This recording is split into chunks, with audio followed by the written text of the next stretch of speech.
Bueno, ¿Está muy viendo la buenas presentación? tardes. Sí, señor, estamos viendo tu presentación. Perfecto. Buenas tardes a todos, bienvenidos. El capítulo de Afinidad Café Seneca les da una cordial bienvenida. Les pedimos por favor permanecer con sus micrófonos en silencio y sus cámaras apagadas para tener un buen desarrollo de nuestra conferencia. Doctor Jairo Buitrago, muy querido para la casa, para Uniandinos, bienvenido. Está hoy con nosotros Carmen Inés de Patarroyo, también muy querida de la casa, muy del capítulo. Y bueno, el público es de ustedes. Y gracias por acompañarnos. Karen, muchas gracias por tu presentación. Doctor Buitrago, buenas tardes y para todos es un placer darle la bienvenida en nombre de Uniandinos y de Café Seneca a este programa nuestro de los lunes. Hoy vamos a tener una charla súper interesante para complementar y seguir avanzando en nuestro ciclo de la China, que tiene por título ¿Cómo se edifica el país del centro?, que está a cargo del doctor Buitrago. Básicamente es una mirada que él nos va a llevar a que nosotros tengamos desde el pensamiento chino y su cultura, de cómo China es una civilización milenaria con unas bases muy sólidas que las van adaptando en el tiempo. El doctor Buitrago es una persona muy interesante, como pueden darse ustedes cuenta, es un investigador de la potencialidad del ser humano con un fuerte interés en comprenderla tanto desde la medicina de Occidente como desde la medicina de Oriente, la tradicional china, la ayurveda y la tibetana. En las medicinas de Oriente se busca la armonía del ser humano con él mismo y con el medio que lo rodea, prestando una importante atención a los procesos cognitivos en la cosmovisión del ser humano y sus mecanismos neuropsicológicos que impulsan los comportamientos sociales. Esta comprensión está por lo mismo interrelacionada con la forma de pensar y su interrelación con su mundo exterior e interior.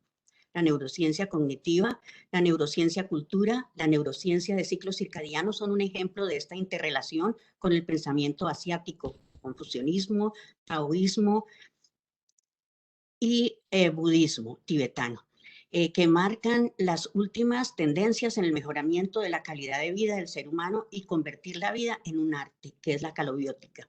El doctor dirige el programa de calidad de vida, es decir, calobiótica, en la Facultad de Medicina de la Universidad Nacional de Colombia, coordina el grupo de estudios chinos en la misma universidad y hace parte también del grupo de profesores de la Red Asia de la Universidad Nacional y además dirige el Centro de Estudios Chinos en Colombia. Con esta presentación, doctor, podemos empezar y mil gracias por tenerlo acá. Bienvenidos. Karencita, muchísimas gracias al capítulo de Café Seneca. Inmensas gracias. Karencita, tú que eres el motor y el corazón de todos estos programas virtuales y todo el proceso que nos lleva. Muchísimas gracias. A Jefferson, inmensas gracias. Y también sé que el capítulo de CIS Andes, de Ingeniería de Sistemas, y el capítulo de Medicina también están colaborando con este proceso que estamos llevando en Café Seneca y en especial estos 4 programas que se están haciendo con respecto a lo que es China. Ya la profesora Diana Andrea Gómez nos hizo una entrada, una introducción magnífica, magnificente de lo que es esa política exterior y relaciones de China al mundo. Ya después Luz Estela nos ha estado mostrando unos videos con diferentes tópicos, tanto de lo que es el pensamiento, la arquitectura, la cultura, la música, la danza y otros pormenores de lo que es este gigante asiático, esta civilización milenaria. Cuando me comentó Andrés Melec, también uno de los eh, directivos prácticamente de Uniandinos, el deseo que querían de que dictáramos unas conferencias con respecto a China. Pues estuvimos hablando precisamente del proceso que de pronto no se conoce tan bien dentro de cómo China se ha convertido en la segunda potencia mundial. Yo recuerdo hace unos años en una conferencia que dio, ay, excúsenme el nombre, se me fue. Él era el presidente de la compañía, por lo menos automotriz, por muchos años, académico, se me va él precisamente en una conferencia sobre China, él comentaba que solamente 180 años China no ha sido potencia mundial. En toda la civilización de la humanidad dentro de la historia. Solo 180 años China no ha sido potencia mundial. Entonces, aquí muestra precisamente la dimensión de lo que vamos a ver hoy y más que nada cuál es el intríngulis, de qué depende de que sea una civilización de 5.000 años y tenga su mutuo propio, su conciencia propia, su cultura propia. Y lo digo en qué sentido. Nosotros vamos a cualquier parte, a cualquier país o ciudad principal del mundo, New York, Los Ángeles, París, Londres, y en cada una de esas ciudades hay un barrio chino. Y entra uno al barrio chino y es entrar a China. El idioma, la alimentación, la cultura, se casan entre chinos en cuarta, quinta generación que llevan ya viviendo. Entonces, y en cualquier parte donde uno está, a Colombia ahora y ahora con la inserción comercial de China ya de una forma mucho más presente. Un ejemplo es am, 13, entonces, la zona de comercio chino, como ya hay varios almacenes chinos y en eso se han es abierto restaurantes chinos, centros culturales chinos, para que ellos como comunidad tengan un nicho. Y si ustedes se dan cuenta, es de la única comunidad en el mundo, ellos y los judíos, que tienen su propia identidad y su propia cultura. Aquí les estoy mostrando un libro que se llama The Path, es escrito por el profesor Michael Poet. The Path el profesor Michael Poet es un profesor de historia de la Universidad de Harvard y él empezó a hacer el estudio de lo que vamos a ver adelante, algo muy relacionado. Y en eso él inició un programa que se llamaba Usted puede cambiar su vida, allá en Harvard. Y el programa cogió una acogida, se volvió el tercer curso de pregrado más importante de Harvard en este momento, tiene el tercer puesto, por encima de cursos que tienen que ver con tecnología o con marketing y con todo ese proceso que hay ahora de nuevos mercados. Esto como entrar a dictar las clases en el auditorio Sanders, que es el auditorio más grande que tiene la Universidad de Harvard para dictar clases. Y evidentemente él comenta que eso lo hizo basado precisamente en la filosofía china y cómo la filosofía podía ayudar a mejorar la calidad de vida de los seres humanos y en este caso de los estudiantes de Harvard, y por eso pues ha tenido tanta acogida. Y precisamente basado una parte en eso y basado en lo que ha sido mi historia, yo pues terminé estudiando medicina china en China inicialmente. Empecé a hacer unos fellows de 1 mes a 3 meses que iba desde el año 1997 y conseguía profesores donde por ese tiempo de 1 a 3 meses estaba en las unidades médicas, en los hospitales o en los consultorios de ellos y iba aprendiendo. Me empecé a dar cuenta que no podía seguir aprendiendo medicina china si no estudiaba la filosofía china, el pensamiento chino. Y después me di cuenta que si no estudiaba yo la cultura china, pues tampoco iba a entender realmente lo que era la esencia de la medicina tradicional china. Por eso eh, me tocó profundizar muchísimo en filosofía, me tocó profundizar muchísimo en cultura. Y de ahí que, entre comillas, me salga un poco del área médica para hablar hoy de un proceso que es cómo se hace un Estado, cómo una civilización entera ha ido marcando su proceso en la historia. Y aquí pues voy a pasar unas diapositivas de todo lo que ha sido como la historia de las dinastías y los periodos y como las líneas filosóficas importantes que se presentaron en China a través del tiempo. Estamos hablando aquí de Emperador Yao, legendario 3000, tercer milenio antes de Cristo, o sea que estamos hablando de 5000 años antes de nosotros. Tenemos ya al emperador Yao y al emperador Shu, que son los que se cuentan como primeros emperadores, pero antes de ese proceso se habló de los tres Augustos o tres emperadores que son la raíz del pueblo chino. y se habló del emperador amarillo, el emperador blanco y el emperador rojo, y sobre todo el emperador amarillo Juan Ti, que ahorita vamos a ver un poquito. Después de ellos ya empezó el periodo de la dinastía Shang con el emperador Yao y el emperador Shu, pero estamos hablando, lo que les digo, 5.000 años antes de Cristo, perdón, 5.000 años del momento de ahora y 3.000 años antes de Cristo. Esta dinastía, la Xia, la Shang y la Zhou, fueron dinastías donde pues empezó a generar una fusión de China dentro de tres áreas o tres reinos. Y en eso llega el periodo de primavera y otoño, donde se hicieron las investigaciones más profundas en todos los campos. Y ahí salió el Qin que es el libro de primavera y otoño precisamente, que se basa sobre, fue la recolección de todo lo que se hacía en esos periodos y en esas dinastías para tener una conciencia de cómo gobernar, pero desde ahí, lo que les digo, estaba ya los tres augustos o tres emperadores básicos o primarios o iniciales que iniciaron la civilización del pueblo chino. Luego viene un periodo de estados combatientes donde 7 estados empiezan a hacer, eso nos lo mostró la profesora Diana, combate para tener la hegemonía y cada uno pues tener la dirección del reino. Y empieza a haber un deseo de una unificación. Y entonces las peleas que había en el periodo de estados combatientes buscaban poder gobernar terrenos para pues, lograr que China fuera solamente gobernada por un solo rey en ese momento.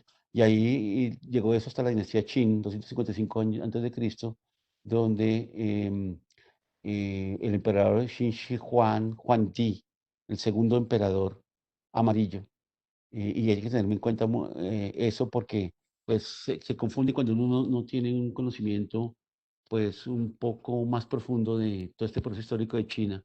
Siempre confunden el Juan Ti inicial, el formador de la patria, al Juan Ti que unificó China en el año 225 a.C.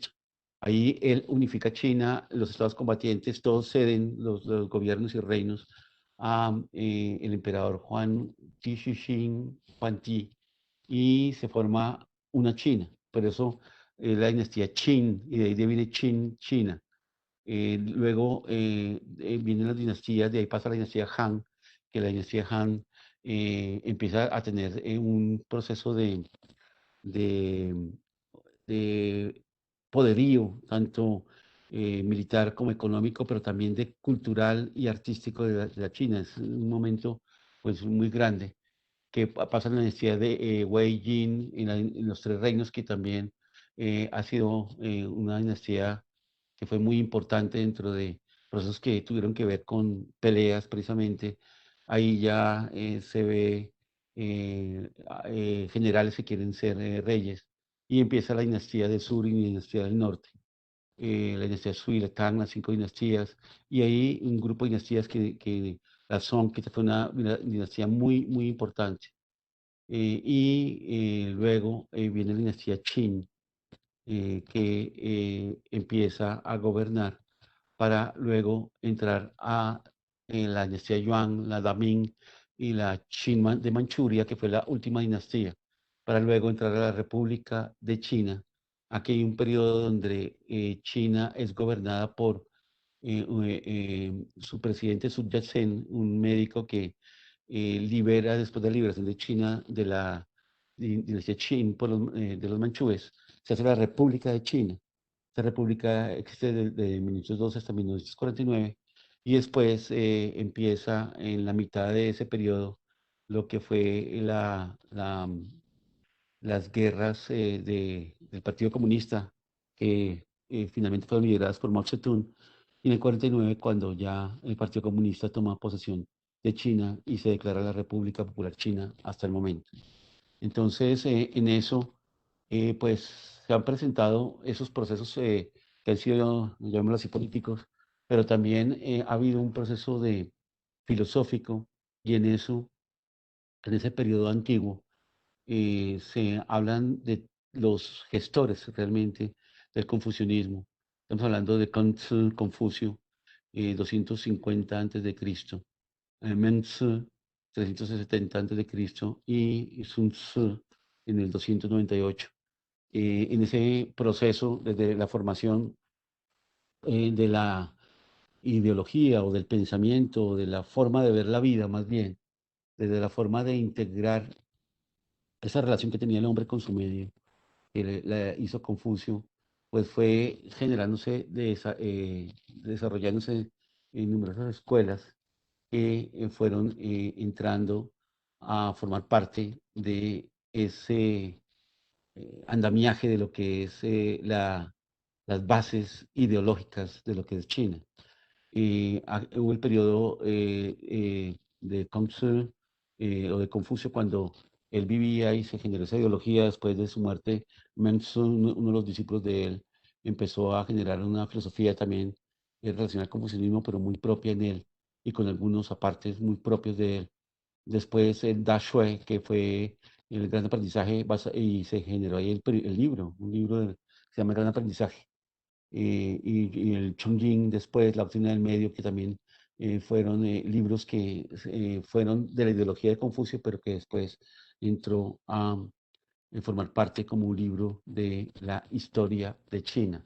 En el periodo antiguo, Lao Tzu y Chuang Tzu, que fueron los estandartes, son los ejes fundamentales del taoísmo, y desde ahí después se fueron creando movimientos que eran como relacionados entre el confucianismo y el taoísmo, como el moísmo, las doctrinas del cielo, la lógica del periodo antiguo por Hui Shi, la teoría del yin yang, el legalismo, por Han Fei.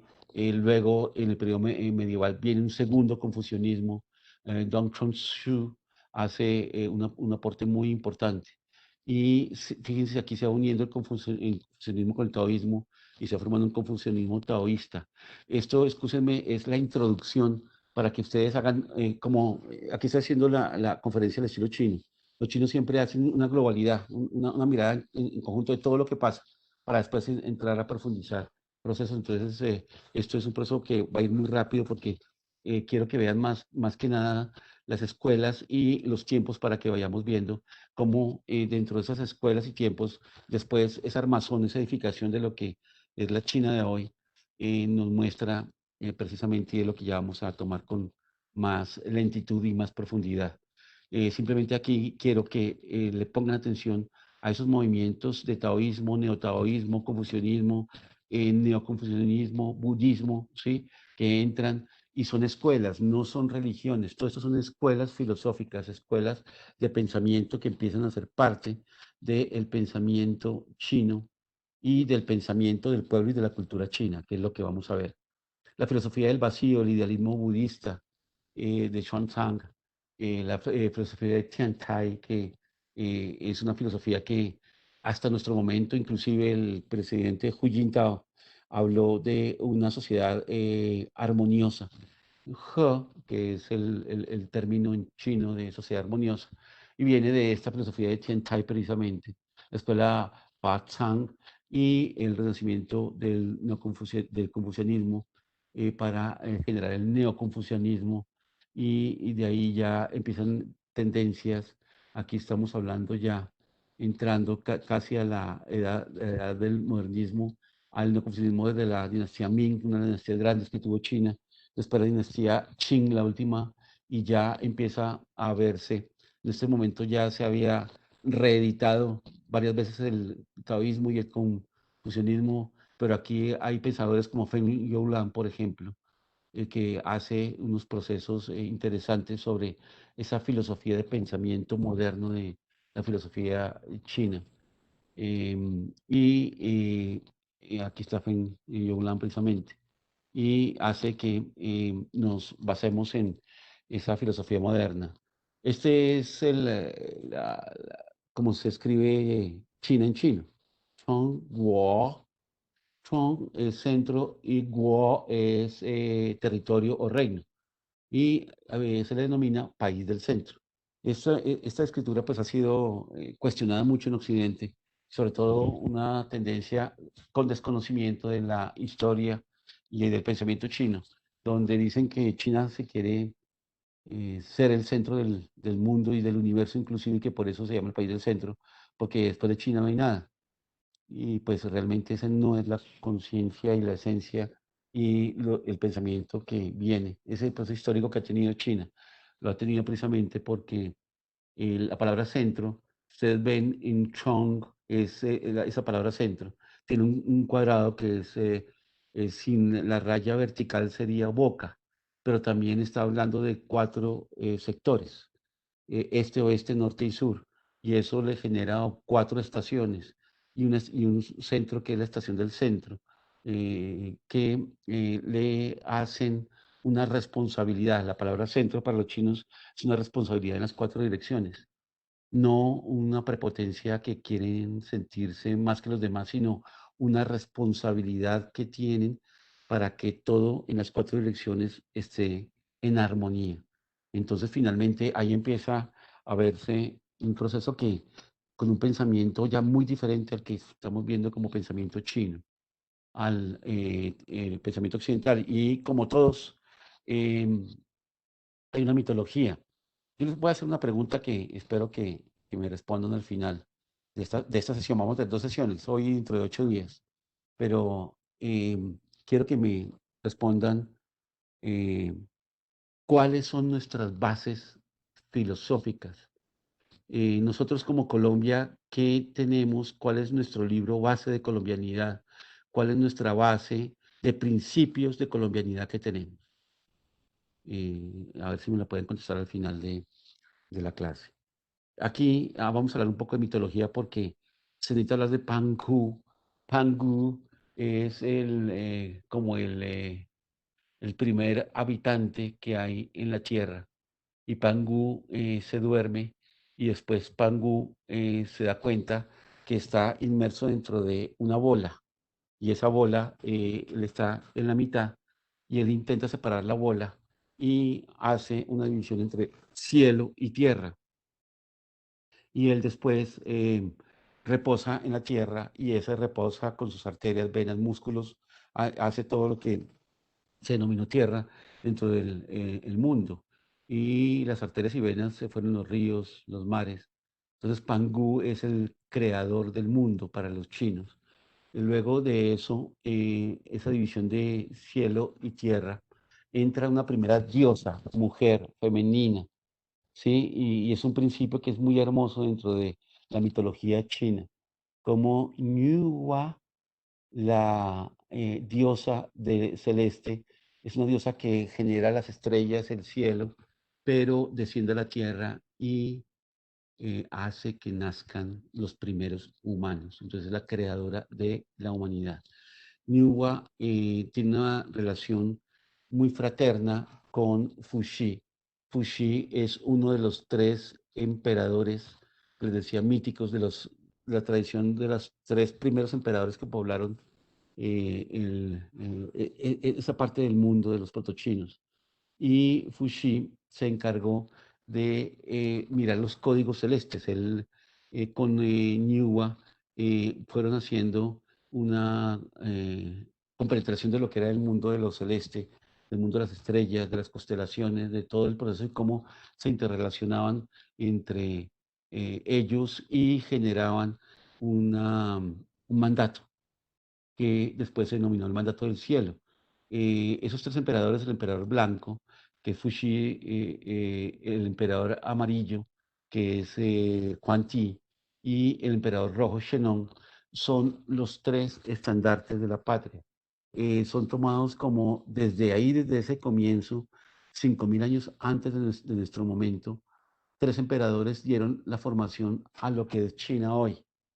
Y cada uno se encargó de hacer generar una importancia en cada uno de su tiempo en un área.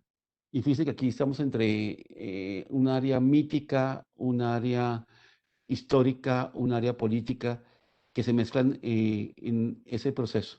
Y van generando los 3 unos textos base de la cultura china. Después Sima Tan habló de cómo iba avanzando el tiempo. y de las 6 escuelas, la escuela confucianista, taoísta, legalista, moísta, la escuela de los nombres y las escuelas del yin yang. Y aquí quiero adelantarme un poco porque Sima Tan es el hijo de Sima Qian. Sima Qian es el gran historiador que fue el que plasmó en escritos todo lo que es el proceso de la historia de China. Y dentro de eso, el emperador amarillo, precisamente, generó las bases en un libro que es el libro de Huang Jin, que es el libro de todo el estudio de lo humano, el emperador amarillo. El emperador rojo de todo lo terrestre, que es el libro de el Benzao Shenong, que es el libro de plantas y materia médica del plano terrenal. Entonces, los minerales, las plantas, los animales, cómo tenían una función determinada y cómo podían servir para la salud o la enfermedad del individuo. Y el emperador blanco, Fuxi, fue el creador de un libro que es el libro del I Ching o el Chou Yi. Esta palabra I Ching quiere decir el tratado del uno, de la unidad. Y se creó como la base eh, de la cultura china. Realmente este libro es un libro tradicional, se ha tomado como un libro oracular, que después lo prostituyeron y lo convirtieron como un libro de adivinación realmente, tratando de generar un proceso más material. Pero realmente todavía, y aún hoy en día, se ha generado varias corrientes y en las mejores universidades de China hay un, una sesión donde están los especialistas del Chou-Yi, precisamente, que están volviendo a interpretar el Chou-Yi para ver precisamente esas bases, cómo las están retomando para lo que viene en la China del presente y la China del futuro, precisamente. Entonces, la base de este libro, el I Ching, es lograr la armonía del individuo con el cambiante fluir de las corrientes universales, en adaptarse activa o pasivamente según lo dicta el tiempo dado a los cambios, las mutaciones del acontecer. Por eso se llama el libro de los cambios. Y el libro de los cambios tiene varios acápites que son importantes.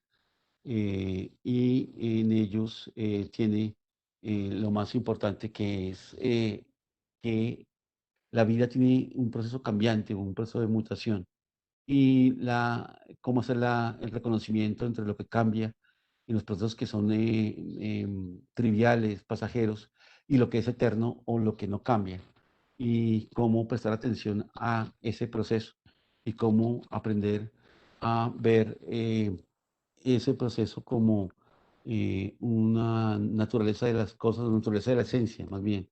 Y esa naturaleza de la esencia es la que realmente da el sentido profundo a la vida y el sentido de todo lo que hay. El I Ching es un libro sin palabras, inicialmente solamente estaba dado por unas figuras y que se manejan como signos idiomáticos. Recordemos que China en su forma de lenguaje escrito tuvo inicialmente los pictogramas, donde eran pinturas realmente o figuras. Era en el primer proceso, después pasó a los ideogramas y después pasó a los hanzi, a los caracteres, que son los que se emplean hoy en día. Y los caracteres, algunos tienen pictogramas, algunos tienen ideogramas, pero esto inicialmente basado es una escritura que fue hecha más como pintura. Y ahorita las neurociencias empiezan a mostrar cómo ese proceso de escritura y de forma de hablar de los chinos está estimulando más al hemisferio derecho que al hemisferio izquierdo.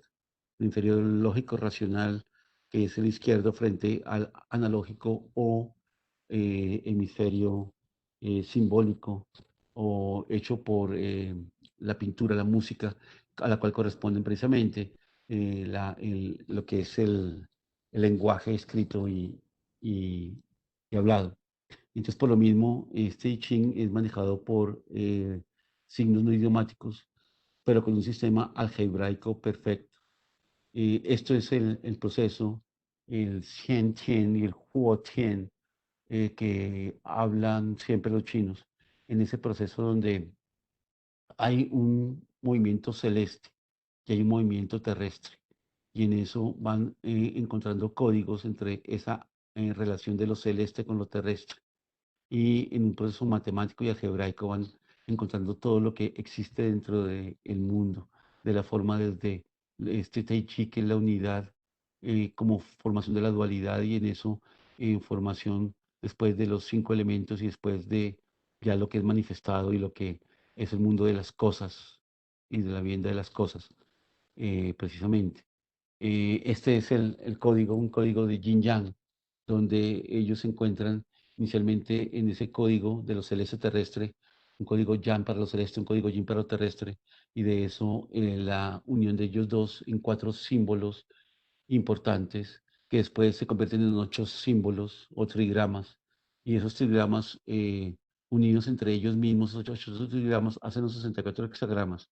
Este es un proceso algebraico interesante, pero ¿qué hace esto realmente?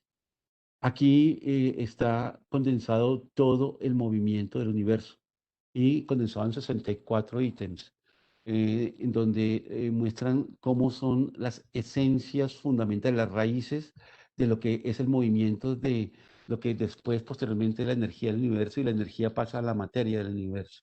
Esa energía movimiento que enunció Einstein en su formulación de energía y movimiento, o la materia en movimiento es igual a energía. Pues se hace eso, de ahí sale después el famoso zodiaco chino con pues una profundidad que, pues lo que les digo, hay 2 condiciones. Una es la que, prostituyen en la forma de, volverlo un proceso en que vas a tener casa, carros, beca, hartas mujeres, y vas a poder ser un hermoso mafioso narcotraficante que tiene harta plata y nada más, y no tiene que más gastársela.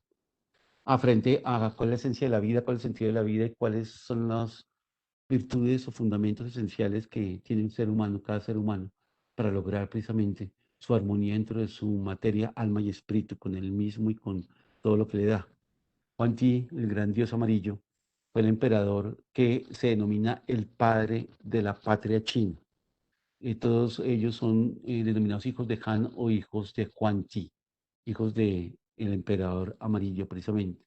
Portador de la cultura, inventor de armas, calendario, la medicina, sistemas de pozos, de espejos, de mercado, regulaciones. Él unió precisamente todo ese proceso, la cerámica, la cocina, las prendas de vestir, y es importante ver en eso cómo, dentro de todo lo que se generó en relación, Juanti tenía, pues la labor de generar la, relación del ser humano, y se dedicó mucho a que el humano, generara su contacto con ese proceso esencial que tenía. Estamos hablando de más o menos 4000 años antes, de nuestra era, 2000 años antes de Cristo, cuando estaba Juan Ti, reinando.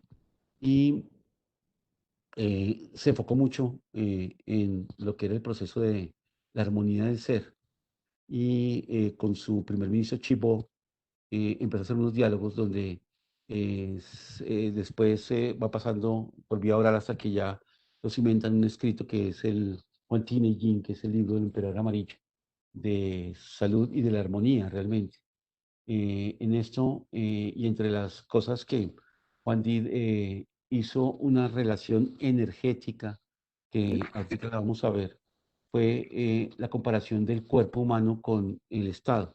Entonces, por ejemplo, el corazón, en el corazón para los chinos está el centro de la conciencia o el centro del espíritu.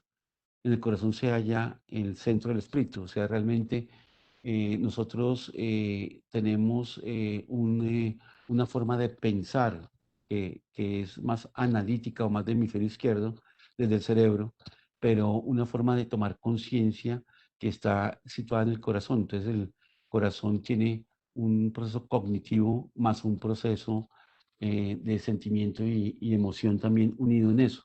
Ya ahorita, precisamente, las neurociencias están buscando que eso que dijeron los chinos hace 5000 años está siendo efectivo, y están empezando a buscar la relación entre cerebro, corazón, y cómo, hay que pensar con el corazón y hay que sentir con el cerebro.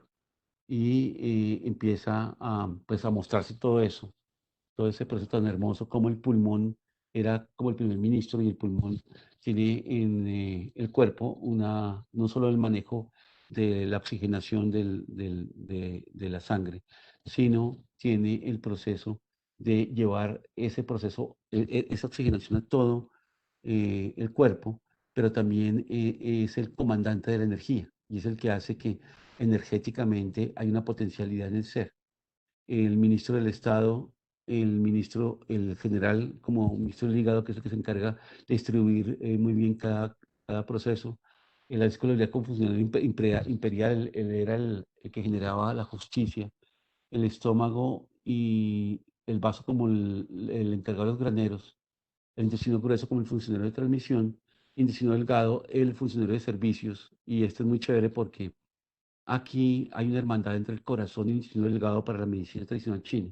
Y esa hermandad está hecha por el emperador, que es el hijo del cielo, el que toma la conciencia del espíritu, y el intestino delgado, que es el más bajo, el de los servicios, el que tiene la capacidad de mirar desde la zona de servicios cómo anda todo y poder unir todo el proceso. Esto precisamente después el profesor Yu de la Universidad de Oklahoma hizo una relación entre el poder político y el poder real o el poder que existía en el cuerpo del ser humano. Entonces aquí está la parte política o de gobierno de un Estado al lado izquierdo y aquí está la parte del cuerpo de un ser humano. Entonces aquí en la parte derecha es corazón, heart, body, y aquí en la parte derecha está las reglas y el país. Entonces cómo finalmente esa relación que había entre el corazón y el generador de las disposiciones que hay para que se mande, para que un cuerpo funcione y aquí para que un país funcione. Esto denominado dentro del cuerpo como el microcosmos y dentro de ya el Estado como el macrocosmos, como el poder mental, tiene relación en el cuerpo y el poder político dentro del poder del Estado. Y esa máxima de hombre y universo son uno, hombre y universo corresponden a cada uno, pero esto no es una máxima que haya sido más filosófica o política, sino es una máxima que tiene sus consonancias del mundo energético. Precisamente en el libro del I Ching empezamos nosotros a tener una claridad precisamente en ese proceso, como desde este manejo de lo que entra en el mundo de la materia, en el mundo del espíritu, esa correspondencia.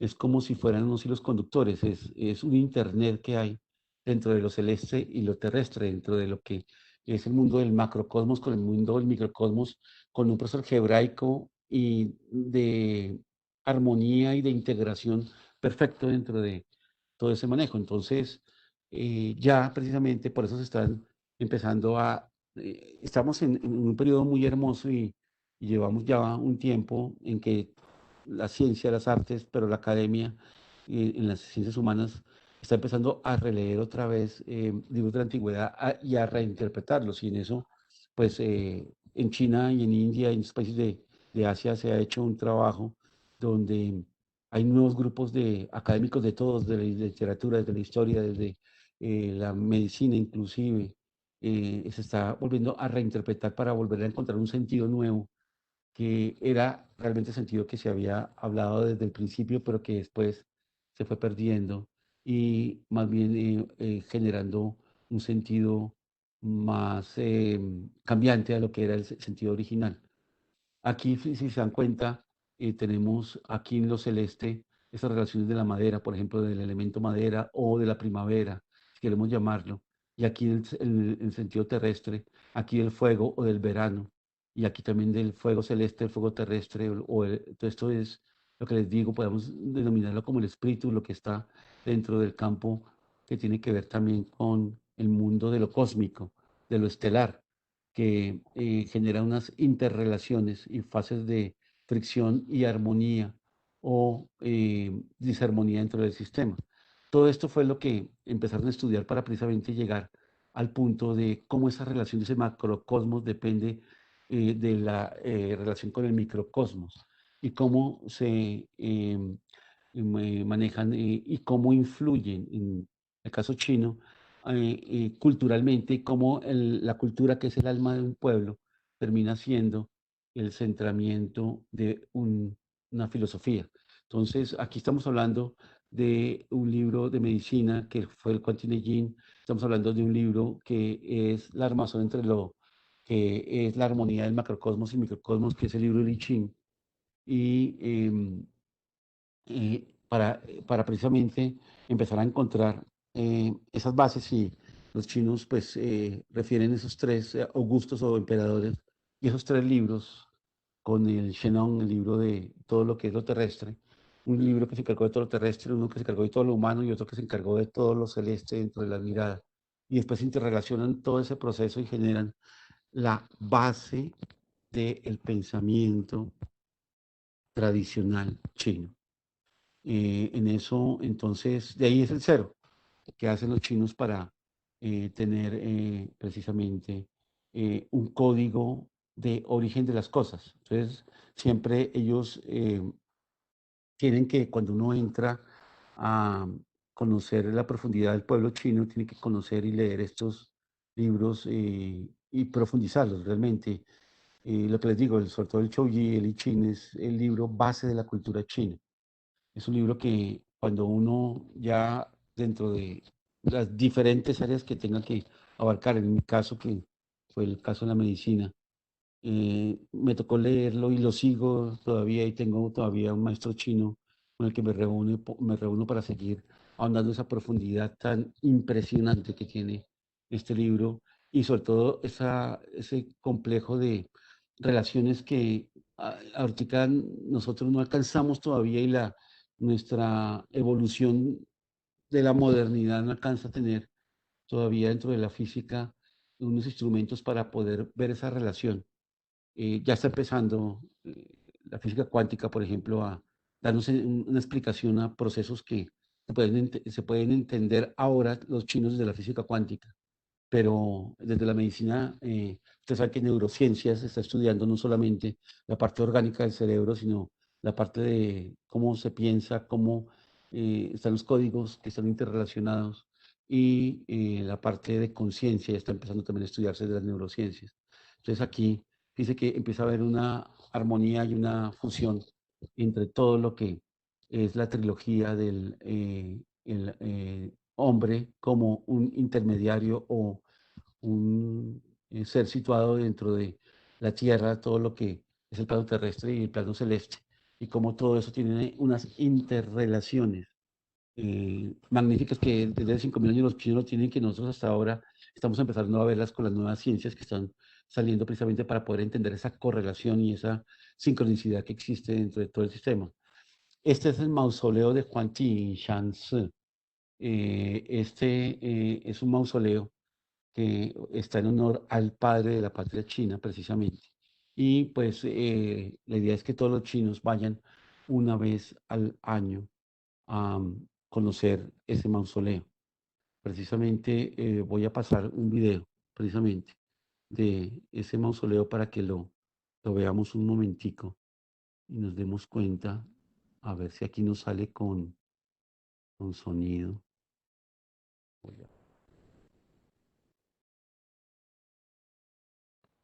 Este jueves, miles de chinos se han congregado en el mausoleo del emperador Juan Ti, en el... Creo que nos está saliendo. Voy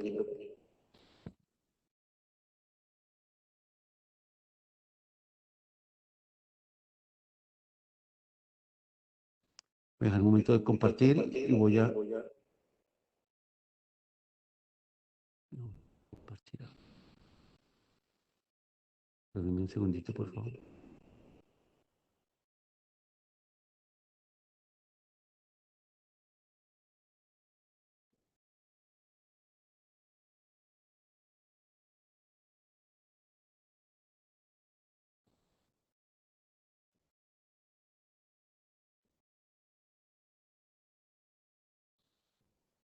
distrito de Huangling, provincia de Shanxi, con motivo de la fiesta Qingming, o Día del Barrido de Todos.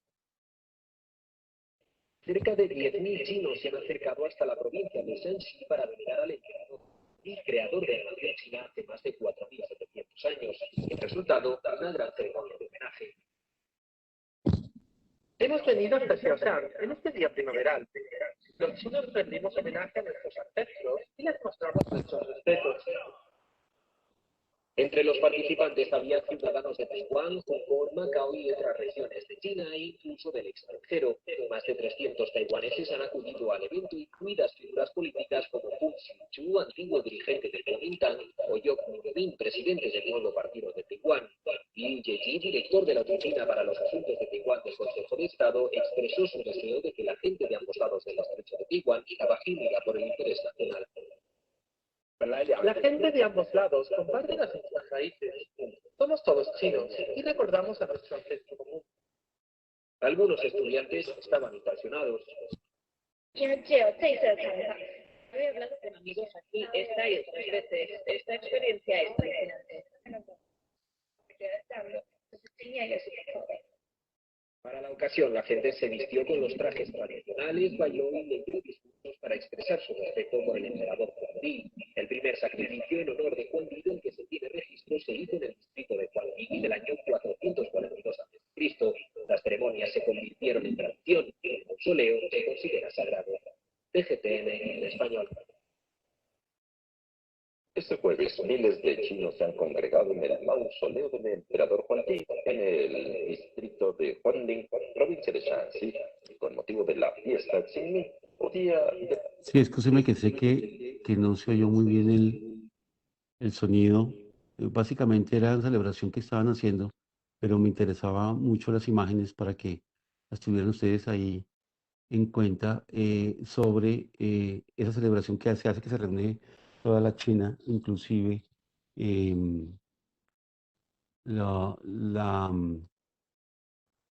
de otras sitios como Taiwán, precisamente, en este mausoleo que les estaba comentando, y para que la idea era que vieran la importancia en el momento actual de cómo se hace una reunión anual y van los mayores dirigentes a rendirle homenaje al padre de la patria. Entonces, aquí hay figuras precisamente del mausoleo, como se presenta. Este árbol tiene cerca de 5.000 años y lo perseveran, dicen que es del tiempo del emperador Amarillo. Y esto que les comentaba. Entonces, de todo esto sale una primera base que es la que vamos a empezar a ver. La conferencia habla de bases y precisamente el- la, la- la primera base de ese andamiaje, de esa edificación de lo que es China, la tiene inicialmente el taoísmo con su gran líder o el gran figura que hace la esencia precisamente de lo que es el taoísmo. Lao Tzu, Lao Ar, era un orejón, entonces por eso lo llamaban el orejón a Lao Ar. Hay algunos historiadores que dicen que Lao Tse no existió, que realmente no ha sido un mito más que un proceso de vida. Eso les interesa muy poco a los chinos. Y aquí precisamente en un libro que hay sobre Lao Tse dice: la biografía, al igual que todo lo histórico, se disuelve para el místico en una vana apariencia. Y precisamente una de las cosas que quiere precisamente Lao Tse hacer es eso, como realmente lo importante es el mensaje y no el mensajero. Y eso es un proceso que lo tienen mucho los chinos. Y recuerden esa frase es muy típica del pensamiento chino. Hay una palabra que emplean mucho los chinos que nuestra traducción sería depende.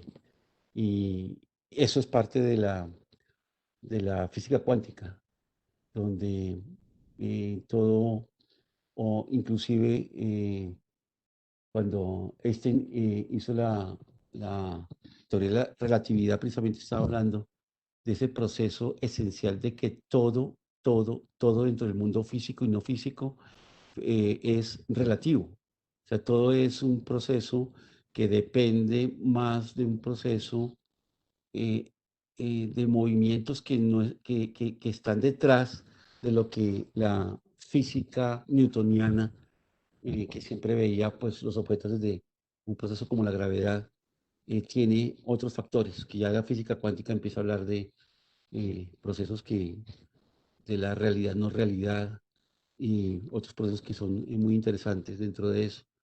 la historia sale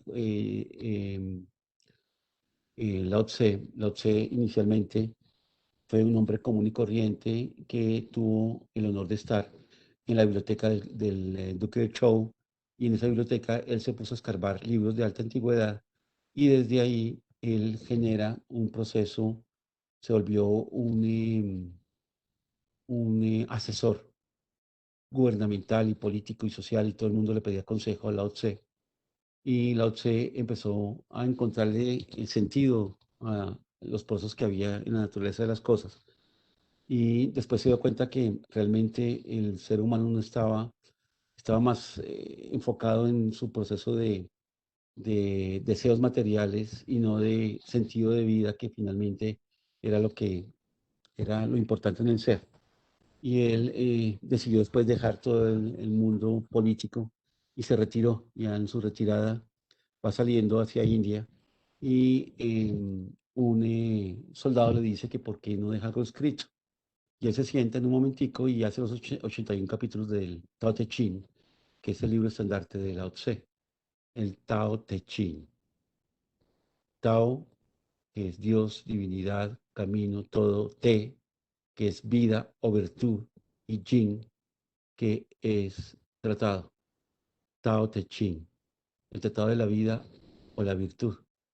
Y ahí él le dedica 37 capítulos a lo que es el Tao, a la vida o Te o virtud le dedica después los 44 capítulos para hacer los 81 capítulos. Los libros que son, los llaman perfectos, los chinos, y tienen 81 capítulos. Y es interesante cuando uno va leyendo libros clásicos. Yo pues tengo el honor y el placer, y lo digo con humildad, de poder compartir con el maestro Lu, un académico muy profundo. En este momento él tiene 87 años, y cada estudio con él, abrimos cerca de 20 libros, y de esos más de 10 que son clásicos, y cada uno de 81 capítulos, y empezamos a abrir un capítulo de uno se relaciona con el capítulo de otro, y cómo van haciendo una simbiosis para entrar en un estado de conciencia ampliado, llamémoslo así. Ya eso se puede entender ahorita desde las neurociencias. Está edificado el Tao Te Ching en un estado de intuición fundamental. Y fíjense, aquí es muy interesante porque precisamente todo esto para mí ha sido increíble, y por eso yo, con los estudios médicos tradicionales occidentales y después los estudios de medicina tradicional china, empecé a ver cómo se relacionaban y cómo podíamos generar un empate entre las dos, porque una está estudiando el origen desde lo terrestre. O sea, la medicina occidental estudia desde lo químico, desde lo físico, desde el estado material, el ser humano, y la medicina china se va un poco más allá, ya desde lo energético, desde otros códigos que tienen correspondencia ya con el estado de lo físico. Y en eso empezó a entrar esas neurociencias que nos están haciendo ahorita como el puente entre los dos. Neurociencias está empezando a estudiar. Entonces, por ejemplo, uno de los estudios de neurociencias es la intuición. Y ya la intuición se volvió, ya no es una cosa que está solamente marcada en ámbitos sociales o familiares, sino dentro de los ámbitos científicos, la intuición y el inconsciente. Y ya entonces, cuando se habla de la intuición fundamental, se habla con procesos de hemisferio derecho, de una mente no conceptual. La mente conceptual o cognitiva está en el hemisferio izquierdo, y empieza a proceder en ese estudio de cómo adaptarse a los procesos que van llevando de la vida dentro de lo que es el proceso natural del cielo y de la tierra. Y en la medida que el ser se adapte, va a manejar y ser gobernante de él mismo y gobernante del mundo, no con como poder de gobernanza para hacer lo que sus deseos triviales quieran, sino como es una esencia fundamental donde él se acopla su ser y su espíritu a lo que va sucediendo, y sabe que puede en ese acoplamiento, ¿sí?, formar parte de ese proceso de la naturaleza. Y fíjense que en estos momentos, y por eso el profesor Poeta allá en Harvard, y pues los que empezamos a ver como desde este proceso de los chinos, que han visto hace miles de años algo que estamos volviendo a traer para rehacernos nosotros en estos momentos de adaptación y de nuevos cambios que estamos llevando. Ellos ya nos tenían todo esto. Entonces, y ha sucedido y ha influenciado los grandes cambios del mundo. Esta forma que nosotros le llamamos pensamiento, ellos los llamarían más sabiduría. Entonces, eso es sabiduría. ¿En qué se diferencia pensamiento y sabiduría? El pensamiento tiende a ser la filosofía y esas conceptualizaciones llevadas por la mente. La sabiduría se hace en base a experiencias vivenciales que se tienen de acuerdo a haber encontrado procesos naturales o leyes naturales de la vida. Y eso se vuelve sabiduría.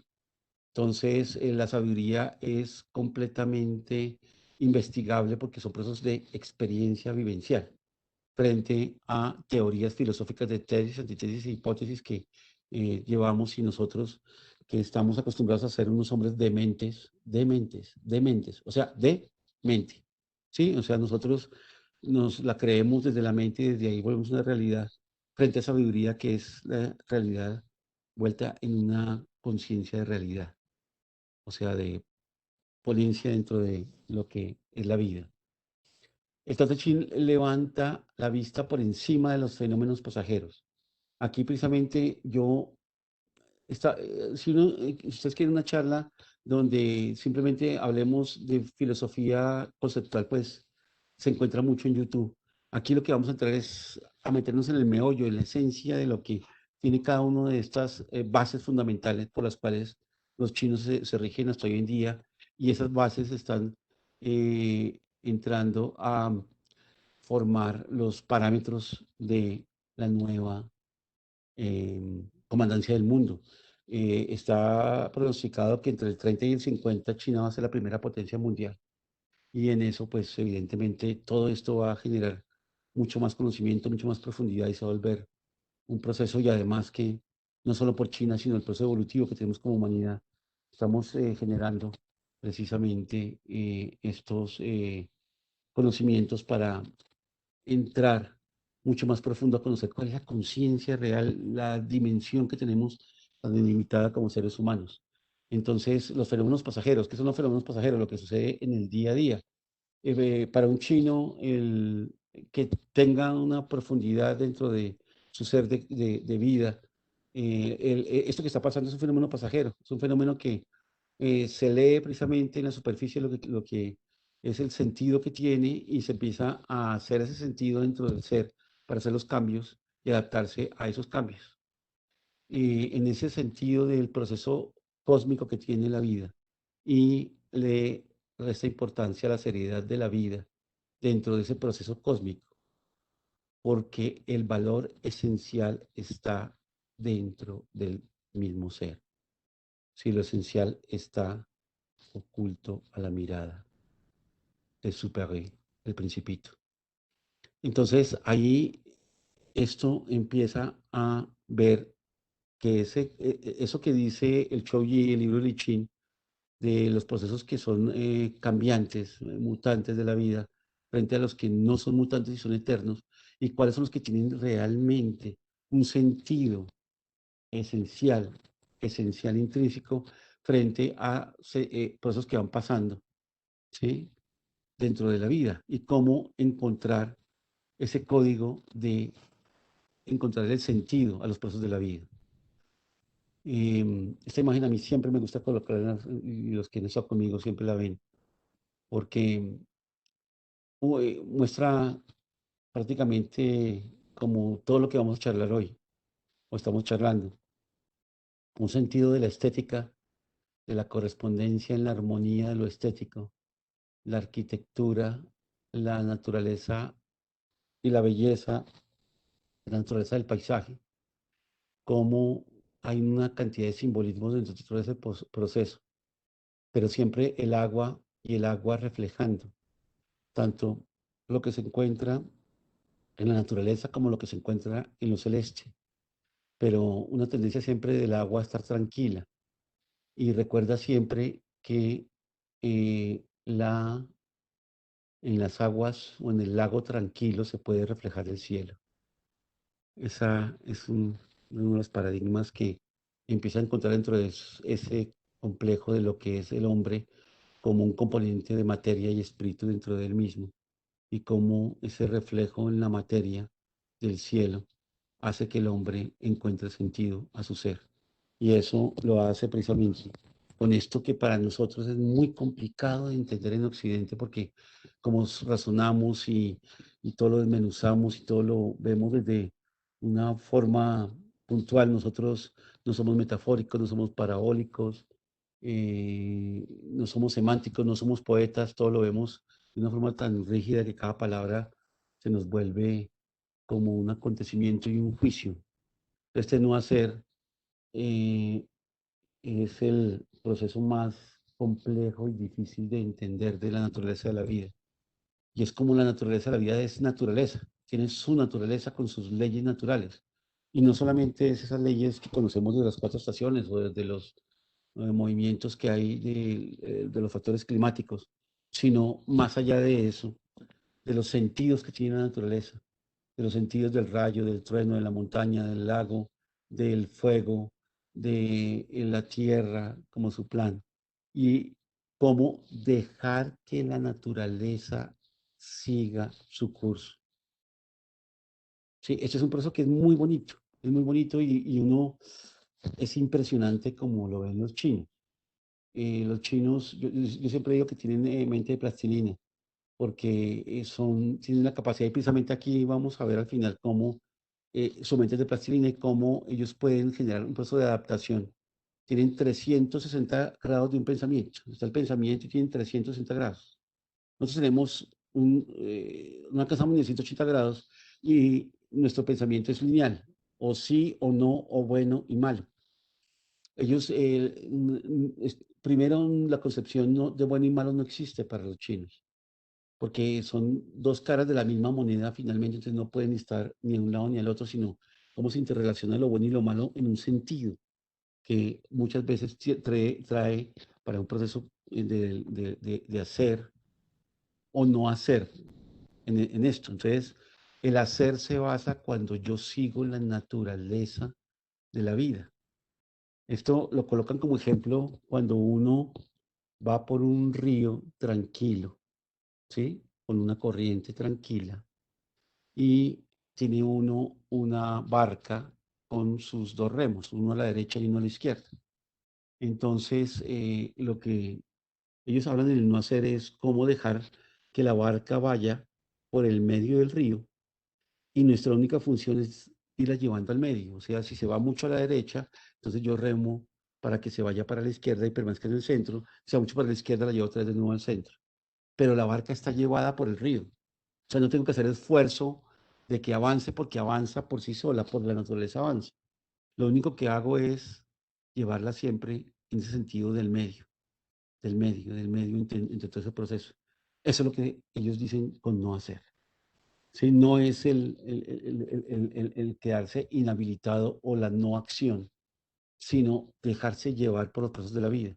Y en eso hay un ejemplo que siempre yo coloco en mis conferencias y es cuando estaba aprendiendo el Qigong en China. El maestro que tenía Jan Bailong me decía, por favor, levante los brazos y déjalos en una determinada posición. Y yo lo hacía y él me decía, no, no lo está haciendo bien. Y yo no entendía. Y seguíamos y repetíamos eso por días y no entendía. Yo no entendía. Hasta que por fin, después de hacer y hacer y hacer, me vencí en la mente y dejé que algo me llevara y que algo hiciera que espontáneamente, sin ningún esfuerzo, sin ninguna actividad volitiva, ni cognitiva, ni consciente, sino de la naturaleza que tenía el mismo sistema, iba ocasionando ese proceso, que es lo que realmente se hace cuando se aprende realmente Tai Chi o Qigong, las artes, el Neidan, las artes de autocultivación interior precisamente del ser, ese sentido del no ser. Entonces el individuo es contenido, no vive él mismo, sino que deja vivir, o se deja vivir, es vivir. Entonces esto hace un proceso que es muy difícil en nuestra sociedad occidental, donde la sociedad del control, donde nos ha enseñado que el control absoluto debe existir en nosotros frente a una receptividad absoluta. Receptividad es permanecer pasivamente activo. Difícil que aquí empiecen a haber esas dualidades. cómo estar en un estado receptivo, pero con una recepción del presente absoluta, donde solo vivo el presente absolutamente y receptivamente. Y receptivo también es como me voy aquietando hasta permanecer en un silencio absoluto, tanto de mi cuerpo físico como mi cuerpo emocional, como mi cuerpo mental, y me vuelvo una esponja donde recibo el 100% de lo que está dentro de mi mundo cognitivo o no cognitivo, entre mi hemisferio derecho o mi hemisferio izquierdo. Y ahí me dejo entrar en ese proceso, que es lo que hace realmente que yo pueda tener una percepción absoluta del todo, de un todo. Sí, este es un proceso muy bonito porque ahora con el mindfulness y con todo lo que nos está hablando de cómo aquietar la mente, cómo tener la mente en blanco, cómo tener una mente absoluta y completamente receptiva, nos muestra que esto que estaba emitiendo el Tao Te Ching hace más de 5.000 años, pues era la base absoluta de todo ese proceso. Definiciones para Tao. Dios, estos son definiciones, o sea, este carácter que ustedes ven ahí después de Tao, es el carácter de Tao en chino tradicional, puede tener estas y otras significados. Dios, vía, razón, palabra, logos, sentido, dirección, condición, razón, verdad. ¿Sí? Entonces, para que hagamos solamente el ejercicio y nos demos cuenta que aquí tenemos que empezar a generar ya de por sí, y una de las bases precisamente de la conferencia, y quiero no solamente que vivan ustedes esas bases fundamentales de los chinos, sino el contenido de esas bases, y queden ahí tips para que ustedes digan, después quieran profundizar, quieran ver, quieran entrar en ese proceso de hallar una neuroplasticidad cerebral, así se llaman en neurociencias. La neuroplasticidad cerebral ha sido en este momento uno de los íconos de la neurociencia, cuando se empezaron a dar cuenta que el cerebro del ser humano estaba siendo condicionado y en eso estaba generando enfermedades como el Alzheimer, el Parkinson, la demencia senil. Y cómo se necesitaba que el cerebro y el pensamiento se interconectara dentro de él mismo. Entonces, lo audiovisual con lo auditivo, con lo pictográfico, con el lenguaje, y en eso se generaran una serie de interconexiones nuevas que el ser humano está empezando o está estimulando precisamente para que esas interconexiones cerebrales le den una capacidad de conciencia nueva al ser humano y en eso entrar a ver en otra dimensión la vida. Entonces, esta es los sentidos o los posibles significados del Tao. Esto es del Te, Tao Te Ching, se llama el libro, ¿no? Lo que los seres reciben al ser, la naturaleza, el ser, el espíritu, la fuerza, la virtud. Entonces, esto, vamos a unir 1, 2, 3, 4, 5 con virtud 6 frente al Tao, que aquí tenemos 2, 4, 6, 8, 10. Entonces, estos 10, imagínense ustedes las posibilidades que hay de unión, que esas van de acuerdo a cuando se va la utilización y se emplea la utilización de cada uno de ellos. Entonces, el Tao Te Ching precisamente es el libro del camino, de la vida, de la naturaleza, de la virtud, de la verdad, llamémoslo así. Y cuando se leen cada uno de los capítulos, eso es como si fueran koanes del budismo Zen. El budismo Zen, que es el budismo japonés, realmente es el mismo budismo Chan, que ya lo vamos a ver más adelante, ya ahorita lo vuelvo a hablar, que es el budismo de la China, ya ahorita les comento de eso. La taoísmo, la segunda base, el segundo estandarte, la segunda base del pensamiento por secuencia temporal. La primera fue Lao Tse y el taoísmo. Ahora entramos a Kong-tzu o confucianismo. Estamos hablando 550 a 579 antes de Cristo. ¿Sí? Entonces es un periodo de 2500 años. Y lo mismo que pasó con Lao Tse, Confucio también fue un bibliotecario de un rey y también se dedicó a, ¿qué hace un bibliotecario todo el día? Leer, y tiene pues los libros para leer. Y en eso Kong-Tzu se enfocó en los libros antiguos, los libros de la alta antigüedad, esos libros que fueron escritos dentro del año, cuando empezó a haber escritura, pero también que se guardaban en los procesos que tenían ellos y que fueron pasando, pero que venían de la expresión oral antigua, que después fueron escritos, como el de primavera y otoño, como el de el justo medio. Y Confucio empezó a leer estos libros y a encontrar también unos códigos, igual que Lao Tse. Y en eso de estudiar el pasado, eh, empezó a ver que después se volvió sistemáticamente esa educación en China, cómo eso del pasado tenía una relación con el presente. Eso es muy bonito porque hoy en China, y cuando uno está eh, no solo en el mundo académico, sino en el mundo de los gobernantes, y em, tiene que ver con decisiones que se toman en diferentes niveles, y tanto de eh, mandos medios como del alto gobierno. Siempre en el proceso que están en la conversación hacen alusión a sucesos históricos que acontecieron en determinadas dinastías, en la historia de las dinastías. Entonces hablan, por ejemplo, que el emperador Xiaolong, en un momento dado, en este proceso similar al que estamos viendo del problema, actuó de esta forma. Y después sale otro chino hablando también que en tal periodo, en tal dinastía, este emperador o este gobernador o este el rey o este duque actuó también y solucionó de esta forma.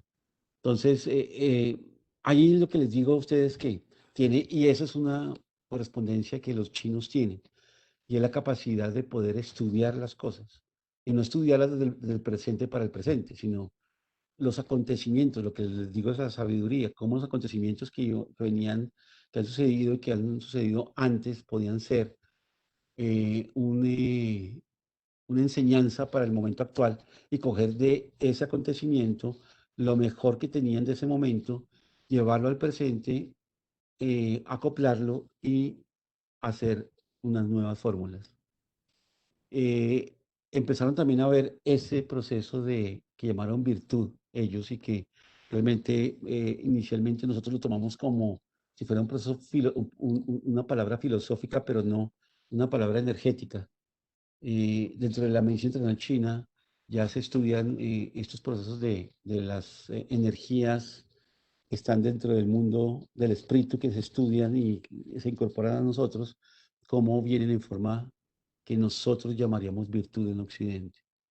Entonces, los reyes sabios de Yao, de Shun, de Wen, de Wu, del duque Chou, etcétera, historias y leyendas que él empezó a recopilar. Entonces, Confucio hizo una recopilación de las mejores enseñanzas y las valoró, y fue lo que él empezó a traer como enseñanzas de ese pasado para el presente y cómo desde ahí generar un proceso de prosperidad y ejemplo para la vida.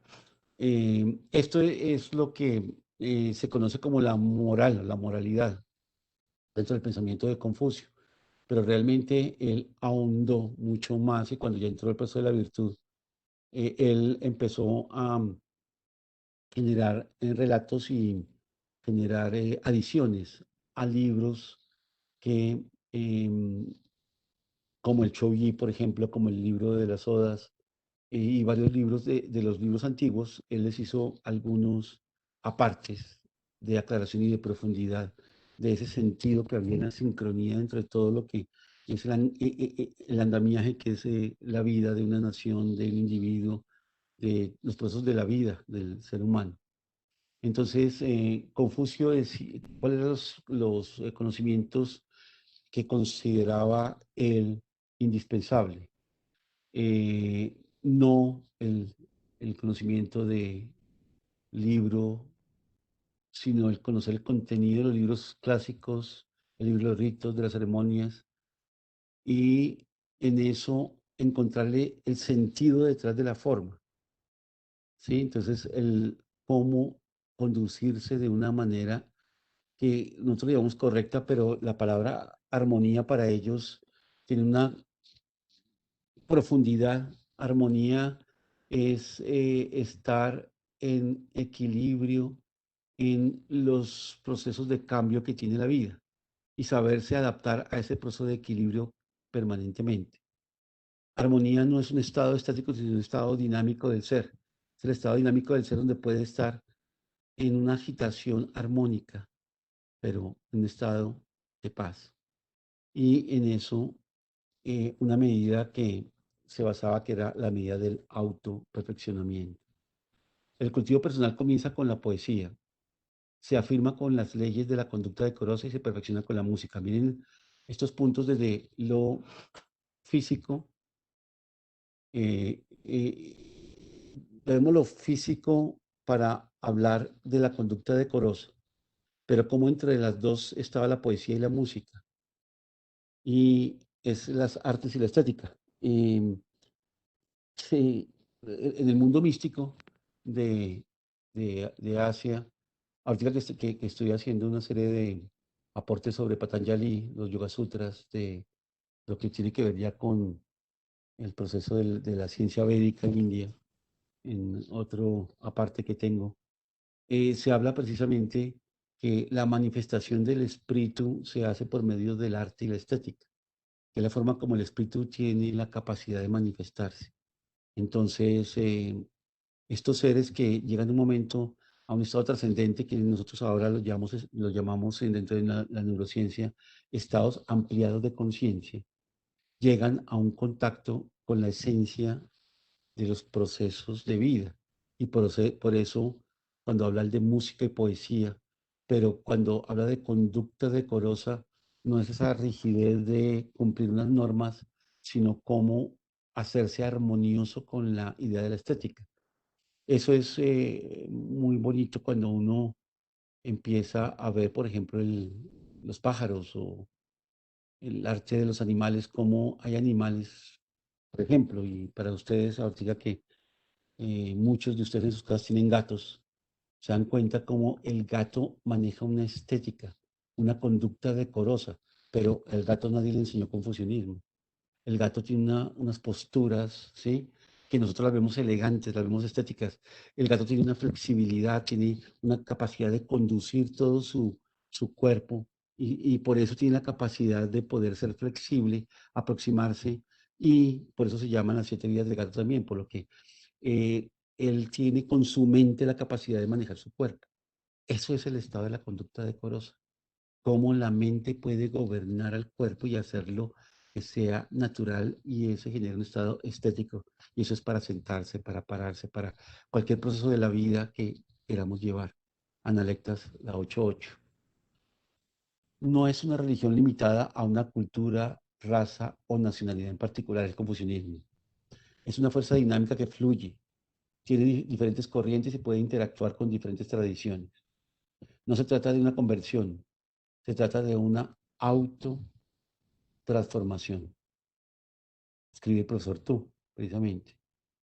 Eh, ese es el sentido y aquí es donde también está como la esencia de esto que son los fundamentos. Los chinos buscan siempre ese estado de autotransformación, de autoperfección dentro de el proceso. Inclusive hacen, em, cuando uno está estudiando allá o cuando uno está viviendo a diario, tiene la posibilidad de ver esto en procesos donde lo retan a uno a hacer cosas que uno cree que no puede hacer y lo obligan, sobre todo los profesores. Entonces le ponen a uno a veces pruebas muy duras, solamente para que rompa la mente de uno mismo, para que pueda mirar desde otras ópticas diferentes a la mirada que uno tiene, que siempre Es una mirada muy en Occidente, cuadriculada permanentemente. Tenemos una mirada cuadrada, cuadriculada, no una mirada ni siquiera redonda.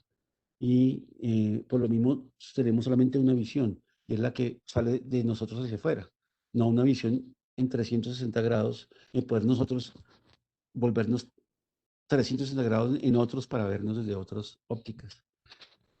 El Da Xue, la gran sabiduría, es uno de los libros que tiene Confucio. eh, y habla precisamente de que aquellos que querían dar claro ejemplo del mundo establecían buen gobierno en sus estados. Queriendo gobernar bien sus estados, primero ponían en orden sus familias. Queriendo poner en orden sus familias, primero se cultivaban a ellos mismos. Queriendo cultivarse a ellos mismos, primero ordenaban sus mentes. Queriendo ordenar sus mentes, primero buscaban la sinceridad de sus pensamientos. Entonces, fíjense que este proceso que hablan, si lo vemos de abajo para arriba, empieza primero con el mismo ser. Sinceridad en sus pensamientos. Cuando se habla desde Oriente de la sinceridad de los pensamientos es que realmente estén de acuerdo con tu profundo pensar, con lo que tú ves. Entonces, lo primero que lleva antes de que tú emitas un pensamiento es la claridad, la clarificación de tus pensamientos, la clarificación de lo que tú tienes como concepción, como visión de vida en cada uno de los procesos. Y eso, si lo has aprendido a llevar desde tu conocimiento interior, entonces vas a actuar con sinceridad. Sinceridad es con esencia de uno mismo. Y cuando uno actúa con esencia de uno mismo, nunca va a ir mal. Nunca va a hacer cosas que no sean indicadas porque están correspondiendo a la armonía de mí mismo. En eso genero esa sinceridad en mi pensamiento que se elabora en mi mente. Eso lo traspolo a mi relación familiar con mi esposa, con mis hijos, con mis seres de la familia, y eso, después de que haya armonía en eso, entonces puedo llevarlo a el Estado, y después del Estado se puede llevar al mundo entero. Esa es la evolución natural que tenemos todos los seres humanos en esa capacidad de ver, de ir generando una visión cada vez más ampliada, más ampliada, más ampliada. Primero la de adentro, cuando entro en correspondencia, y la correspondencia también no solamente con lo mismo, sino con lo que está en lo que es la armonía del medio, la armonía del medio. Por eso fíjense que aquí hay un punto muy importante, y es el de la relación con la cultura. La cultura es muy importante dentro del proceso de los seres. Hay 5 libros clásicos que son estandarte que una persona que quiera adquirir profundidad en un chino del siglo XXI que quiera adquirir profundidad tiene que leerlos. Y por eso se llaman los 5 clásicos. Estos libros los habían suspendido en el tiempo de Mao, ahorita volvieron, y Xi Jinping, el presidente de China, en este momento ya volvió otra vez a volverlos obligatorios dentro de los colegios, en que los 5 clásicos sean leídos por todos los muchachos. El libro de las mutaciones, el I Chino, Chou Yi, el Xu Xing o libro de la historia, el Shi Qing o libro de poesía, el Li Chi o libro de los ritos, el Chu Chui o anales de primavera y otoño, el que les ha comentado. Son 5 libros que traen, esos son los libros que leyó inicialmente Confucio, que leyó Lao Tse también.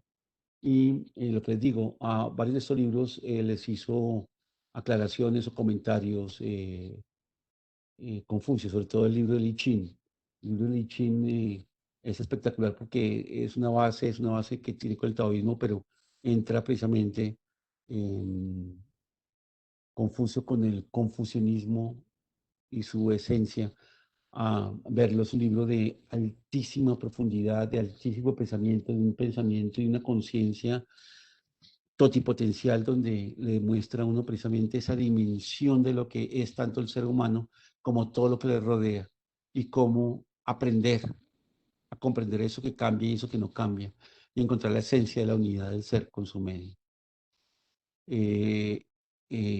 Son libros que deberíamos de leerlos todos los seres humanos precisamente, pero no sin antes entrar dentro de esto que es el pensamiento chino para poder entenderlos. Ya los libros, los Shu, que son los 4 libros que se le da a Confucio. Confucio realmente no escribió ningún libro. Estos todos fueron recopilados por los alumnos de él, iban escribiendo lo que él iba hablando.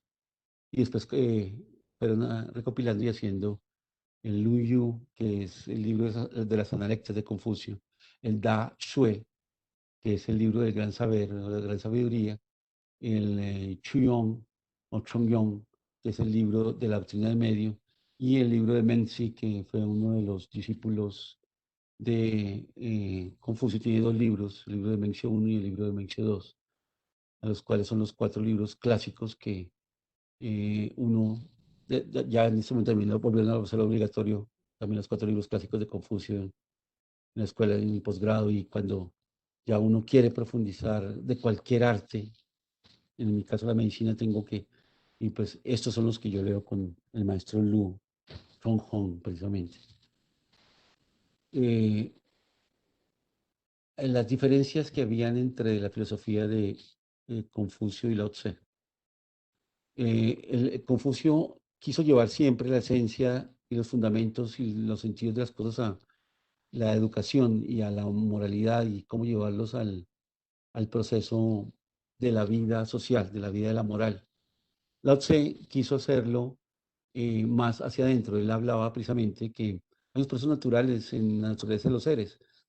Cuando habla esas frases que se emplean, que no le des peras a los puercos, que decía Jesús, o muchos los llamados y pocos los escogidos, es parte de lo que Lao Tse decía, que pues, realmente el despertar de la conciencia o entendimiento del querer de la vida y la autotransformación interior era un proceso interior de cada individuo, y que no podía procederse por la educación.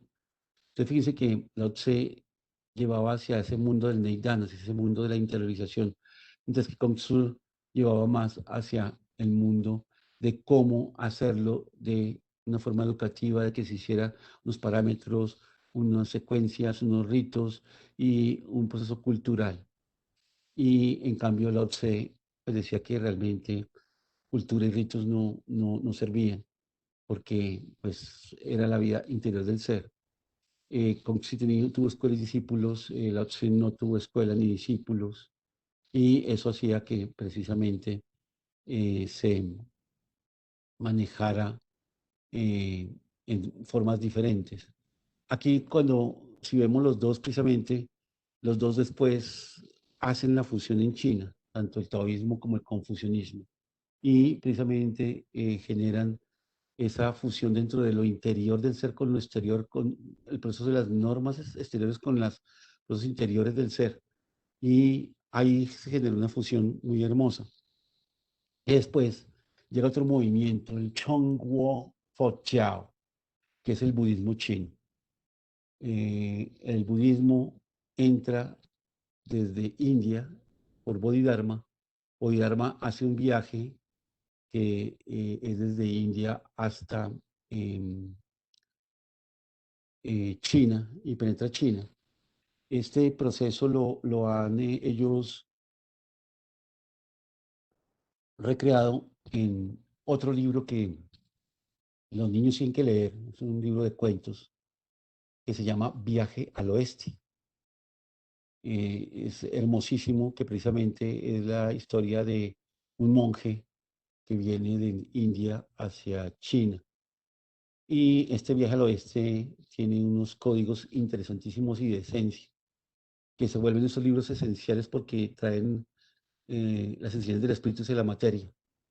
Bodhidharma, un monje viajero indio del budismo Mahayana, empieza a hacer su viaje hacia China y entra a China con el budismo Mahayana durante la dinastía Han. Y en esa tradición del budismo Mahayana se une con eso que ya existía, que era el taoísmo y el confucianismo, y la unión del budismo Mahayana más el confucianismo más el taoísmo genera el budismo Chen o Chan, que es el budismo chino. Ahí se generan nuevos nombres, nuevas deidades como Avalokiteshvara, que es la famosa Quan Yin, la diosa Quan Yin, o viene de Avalokiteshvara y se convierte en Quan Yin, y Kitishkabar se convierte en Disang. Entonces, iban creando sus propias deidades chinas, ¿sí? Ya con su propia identidad china. Entonces, fíjense que aquí empezamos a ver una cosa que es la que quiero que ustedes tengan en cuenta, y es cómo van sumando taoísmo con confucianismo, después de confucianismo con budismo, y de esa suma van saliendo 1 más 2 más 3, ¿sí? Y esos 3 lo convierten en en un nuevo pensamiento, ¿sí? Que se ha unido a esas 3 escuelas anteriores. Entonces, hasta aquí voy a dejar el día de hoy, la primera parte. Después vamos a continuar de esto, que son las 3 escuelas, cómo ya entramos a otro proceso que tiene que ver con ya los procesos de lo que se va viniendo hasta el pensamiento actual del momento. Entonces, Miriamcita, yo no sé, o Karencita, si tenemos tiempo para preguntas, no sé ustedes cómo tienen distribuido ahí su proceso. Sí, doctor, muchísimas gracias por esta maravillosa conferencia que usted nos ha deleitado en esta tarde. Pues Estela, qué placer Yo verte. creo que Oírte. gracias. No, es que donde estoy realmente en una finca por los llanos. Estaba lloviendo muy fuerte. Entonces, en ese momento, Carmencita de Patarroyo, que es otra de las personas con las que hacemos realmente este tipo de eventos, con las visitas, muy querida ella desde Montana, que está en Estados Unidos, me hizo el favor de hacerme la presentación. Pero ya en este momento cesó la lluvia, y como cesó la lluvia, sí lo puedo saludar y darle los agradecimientos a todos. ¿Hay tiempo para preguntas? Me parece supremamente interesante poderlas hacer. Doctor, la conferencia ha sido extraordinaria y muy profunda. Vamos a tener entonces la segunda conferencia el próximo lunes, y después seguiremos hablando, porque me entusiasma muchísimo el poder desarrollar. También podría ser un curso. O sea, realmente usted, con sus palabras, con su exposición, con esta explicación tan clara y profunda, lo hace a uno vivir todas estas enseñanzas del taoísmo, del confucianismo, del budismo, y me hace pensar en que podríamos organizar un curso. Con todo Entonces, gusto, con aquí todo los gusto. participantes después nos dirán gracias, y abrimos para preguntas. Aprovechemos el tiempo tan amablemente suyo, y entonces escuchemos preguntas que pueden ser muy interesantes.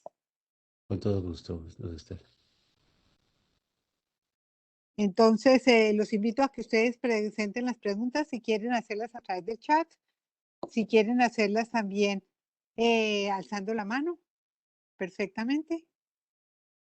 Entonces, usted, doctor, ¿usted alcanza a ver cuando alzan la mano? Creo que sí, aquí veo O le todos pido los... a Karen que nos apoye, y ella entonces nos lea las preguntas que aparecen en el chat, y también nos indique cuando una persona levanta la mano.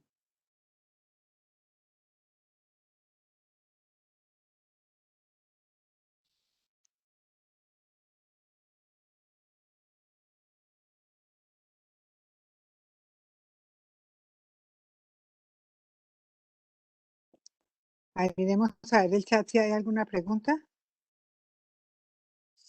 Karen.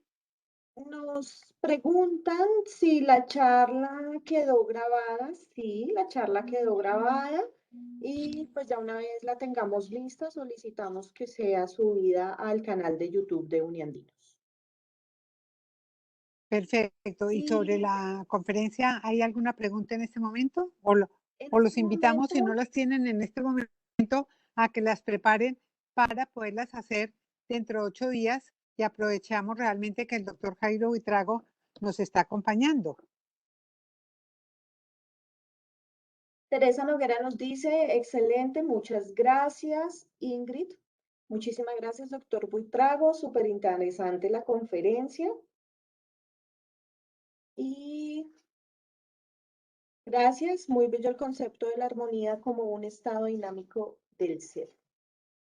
Nos dice Sara Urazán.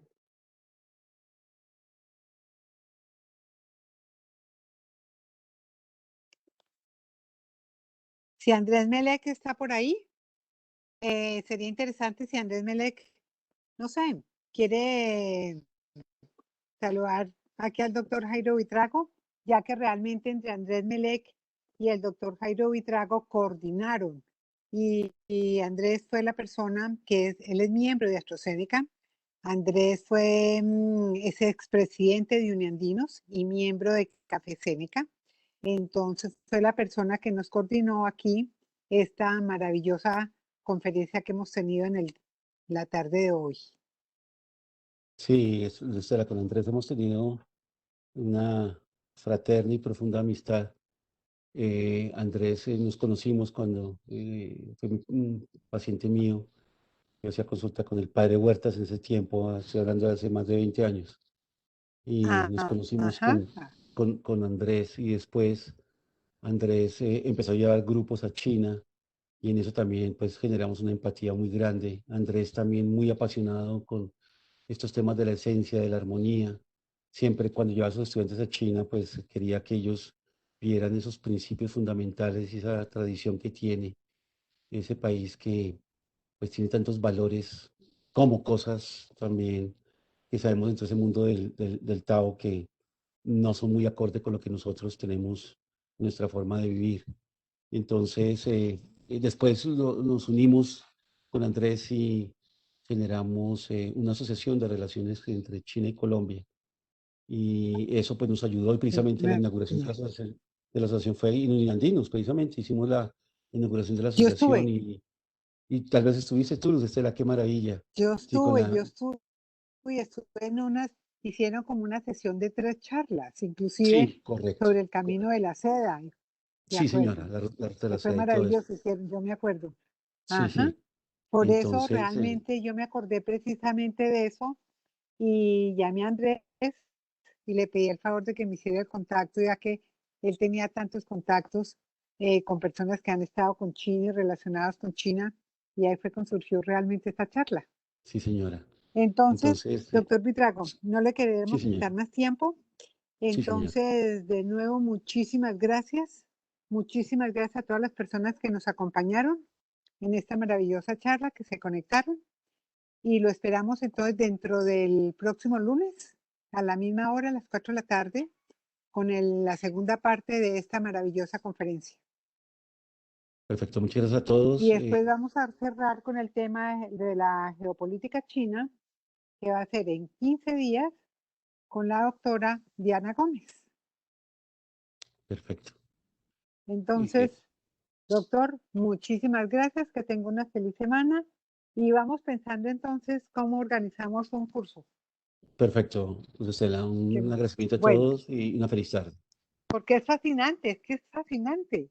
Realmente, para todos los que nos apasionan todo este tipo de culturas, todas las culturas orientales, el budismo, el taoísmo, el confucianismo, es un momento de una gran riqueza y que no perdamos esta gran oportunidad que se nos presenta. Perfecto, Luz Estela. Sí, señora. Bueno, bueno. Entonces, de nuevo, muchas gracias, muchísimas gracias a todos. Gracias a Carmencita por habernos acompañado en hacer la presentación y gracias a Ana Karen por acompañarnos, apoyarnos y a todo grupo logístico de Uniandinos que nos ha acompañado. Y gracias Andrés Melec también por habernos hecho este maravilloso contacto y habernos acompañado en esta tarde. Gracias. Muchas gracias a todos. Gracias, doctor Buitrago, gracias a todos y bueno. Muchas gracias, muy buena la conferencia.